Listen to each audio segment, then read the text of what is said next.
Here I am again. I'm in Vancouver. We've had a great trip into Vancouver. Enjoyed the city. We got some fish down on the docks last night. Had a great meal. We came all the way down from the north, and now we've got the United States ahead of us. And this episode, I'm going to take you down, across the Peace Arch into the state of Washington, through Oregon, down the beautiful coast, into California, up to San Francisco and the Golden Gate Bridge.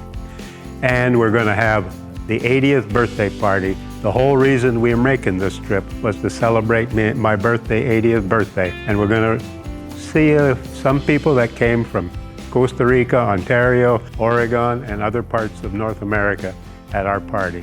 So it should be a great episode. We're looking forward to talking to you again in San Francisco. See you then.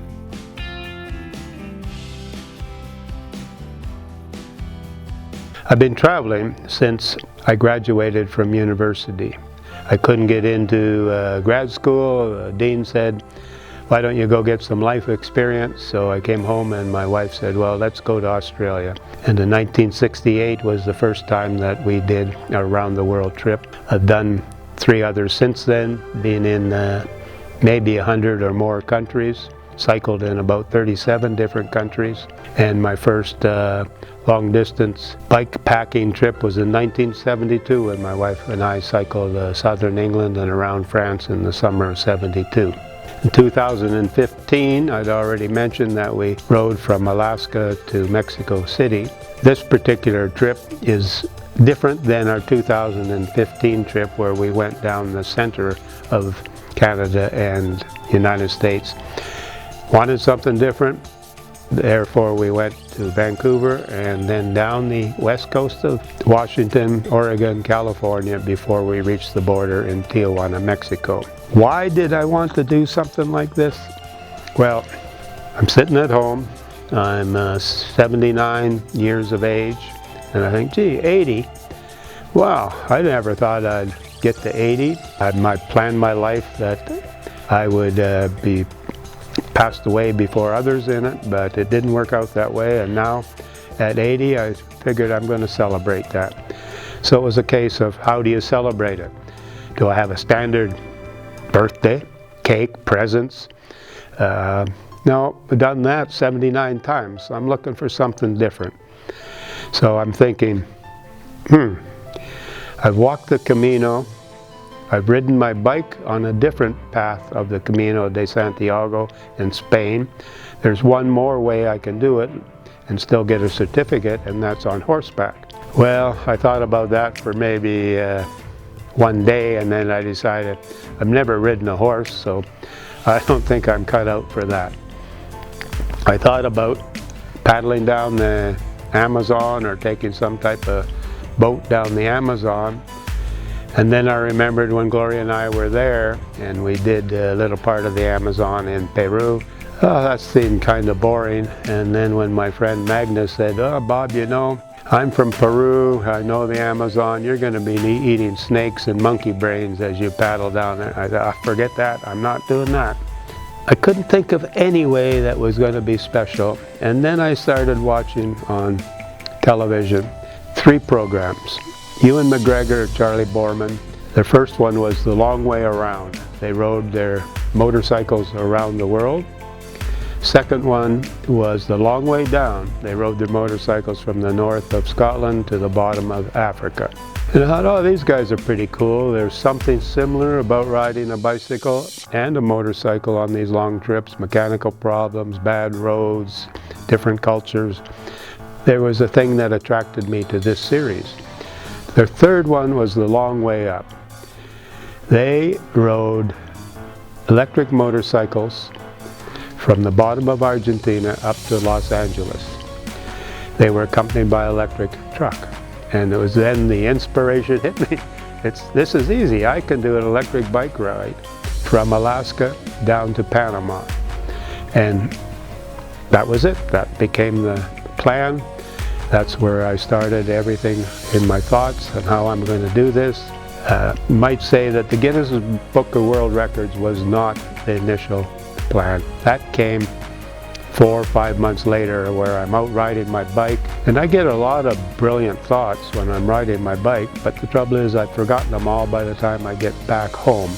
But I did remember this one, and it was searching for who's the oldest guy to ride a bicycle long distance. And I searched through that, and what I discovered was Guinness's Book of Records do not do age categories. I suppose they don't want a 12-year-old sailing around the world solo, that kind of thing, or an 80-year-old guy climbing Mount Everest. But I did find a category for the longest motorized bicycle ride, and I thought, oh, I can do that.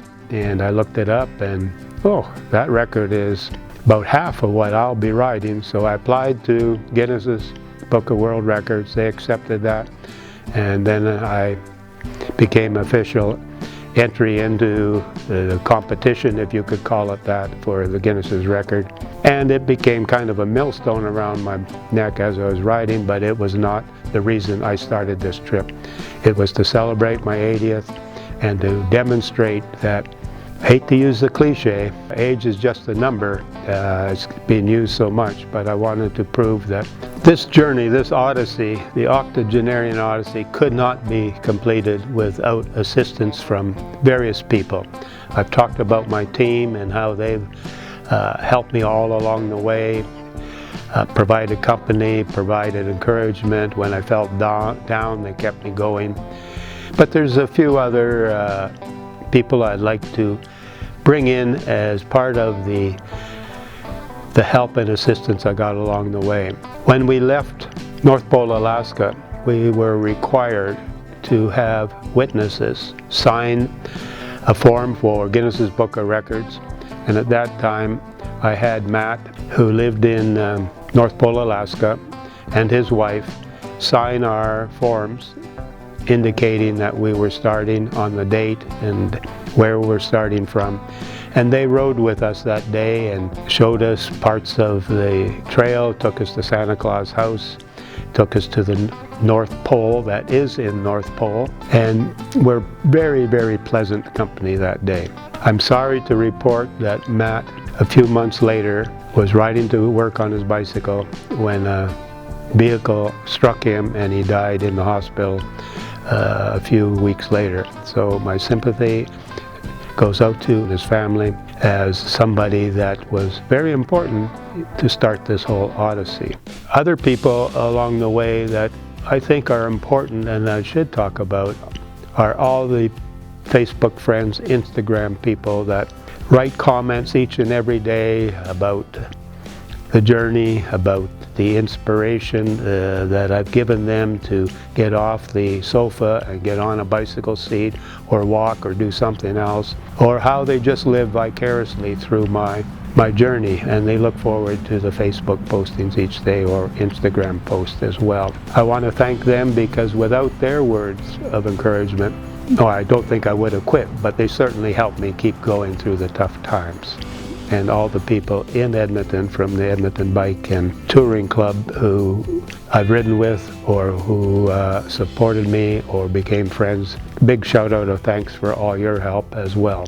This time was going to be down the west coast, so hence we had to get over to Vancouver, make our way across the American border at the Peace Arch there, and into Washington, over to the Oregon and California coast. It was probably the most spectacular and maybe my most favorite section of the whole trip as far as scenery goes. The coast is remarkable. The beaches, the sand dunes, the waves breaking on the bays below, the sea lions barking, the coastal layer, the marine layer that lays off the coast that we had to ride through a number of times and would get wet, not from rain, but because we're riding through this thick fog. We pulled away from the coast and we hit into the giant redwoods, the Avenue of the Giants. I can't tell you how important, how remarkable, how the sound of silence as we cycled slowly through the avenue, looking at these marvelous trees, 2,000–3,000 years old, looking at some of the history that goes with it, stopping and trying to put our arms around the base of the tree and only getting one 1/8 of the circumference. It was a remarkable part. The sun coming through those trees and making the gold and the green colors, and very little traffic as our bikes silently, and us on the bikes, progressed through this remarkable forest that we were in. The coast is popular. A lot of people say the traffic is heavy and everything else. And for me, I didn't notice it. I don't have any recollection of the traffic being that way. I did get a lot of people honking and waving and stopping and asking questions. And one of the strange things that happen in life, I'm in a lookout in the sand dunes of Oregon, and I'm just gazing out over the coast, and a couple come over the sand dunes, and man and wife, and then he walks over to me and he reads the thing on the back of my bike. And as we're talking about life in general and cycling, and he's probably a fellow he'd be in his 70s, I said, "What's your name?" And he said, "My name's Frosty Woodbridge." I said, "Frosty, I've talked to you.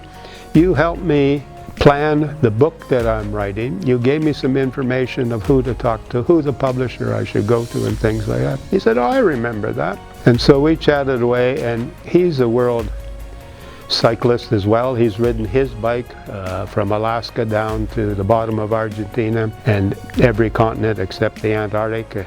And we had so much in common. And it was just a stroke of luck that he walked over the sand dune at the same time I was there. And we've been friends since then, corresponded, and he's written the foreword in the book as well.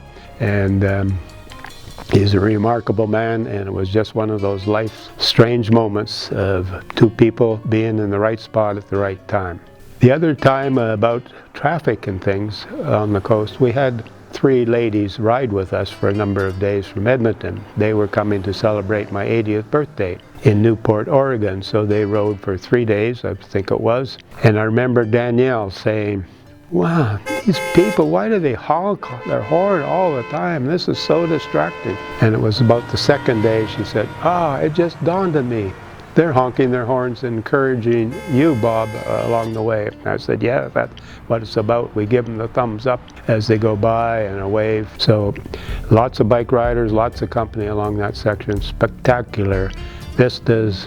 The sounds of silence in the trees was deafening. The sounds of the ocean, the waves, the sea lions, the smell of the seaweed from the beach, all those things added to a tremendous ride as we made our way to San Francisco. And we came around the bend, and there, lying in front of us, was the Alcatraz and the skyscrapers of San Francisco.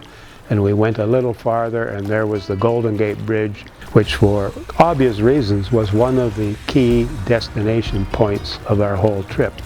An iconic bridge. It turned out to be not that great riding across it because it was extremely cold and the wind was blowing, and there was pedestrians walking on the path as well. And it was a case of, "Oh, this is so cold and windy, let's get off this bridge." But when you got to the other side and you look back, and we got the photos of the people down below kite surfing and doing other activities on the water, and then the bridge in the background, we knew we had made a significant amount of distance, probably somewhere around 5,000 kilometers or so at that time. And it was a remarkable end to this episode of Vancouver to San Francisco.